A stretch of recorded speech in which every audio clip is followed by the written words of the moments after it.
Guys এখন বেরিয়ে পড়েছি ডাক্তারখানা যাওয়ার জন্য। আর আমি যাব বহরমপুর। আর এটা আমার জন্য আসলে তেমন কোনো সমস্যা নেই, সামান্য একটু সমস্যা হয়েছে এই বুকে, কারণ এর আগে সামান্য একটু চোট পেয়েছিল। অন্য জায়গায় চিকিৎসা করেছিলাম কিন্তু সেখানে গিয়ে লাভ হয়নি, সেটা বলবো না। সেখানে গিয়ে ব্যথাটা একটু কমেছিল, কিন্তু পরে কিছুদিন পরে আবার বুঝতে পারছি যে ব্যথাটা আবার বেশি হয়েছে। সেই জন্য আজকে আবার যাচ্ছি বহরমপুর। তো চলো স্টেশনের দিকে যাওয়া যাক।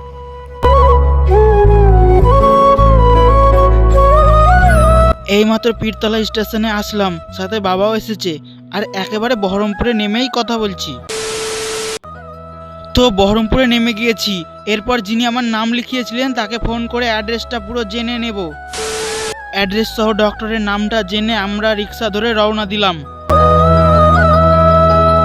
দেখো আমি এদিকে ভিডিও করছি, বাবা জানেও না, পাশেই আছে তাও। আর অনেক নার্ভাস লাগছে, তাও কোনো রকমে করছি। আর রিক্সায় উঠেছি বা টোটোতে উঠেছি সেটা কোনো ব্যাপার না, আমাদের যাওয়া হলেই হলো।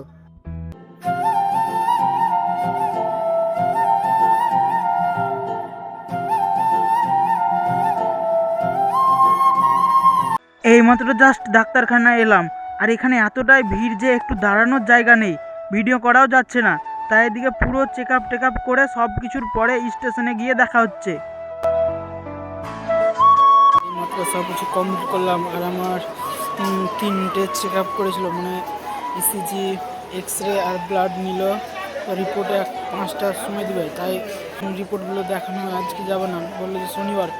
তাই আমরা ভাবলাম যে আজকে রিপোর্ট না নিয়ে ডাইরেক্ট একবার শনিবার নিয়ে ডাক্তার দেখাবো, তাই চলে আসলাম। আর স্টেশনে এসে কিছু খাওয়া দাওয়া করলাম আর টিকিট কেটে ফাইনালি এখন স্টেশনে। আর স্টেশনে দেখো কতটা ভিড়। এই স্টেশনে বাবা আগে চলে এসেছে, কিন্তু বাবাকে দেখতে পাচ্ছি না, কোন দিকে আছে কে জানে।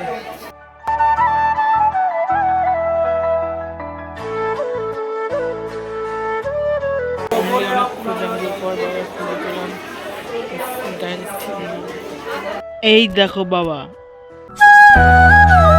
আর স্টেশনে দেখো অনেকটাই ভিড়, আর সেই জন্য আমরা এখানে বসে গিয়েছি। ট্রেন প্রায় আধ ঘন্টা মতো দেরি আছে। ফাইনালি পীরতলায় নামলাম, আর স্টেশনে এসে টোটো পাওয়া যায়নি, তাই রোড পর্যন্ত হেঁটে যেতে হচ্ছে। আর এই ভিডিওটা আর কন্টিনিউ করছি না, এখানেই শেষ করছি। দেখা হচ্ছে পরের ভিডিওতে, ততক্ষণ পর্যন্ত সাবস্ক্রাইব করে পাশে থেকো। বাই।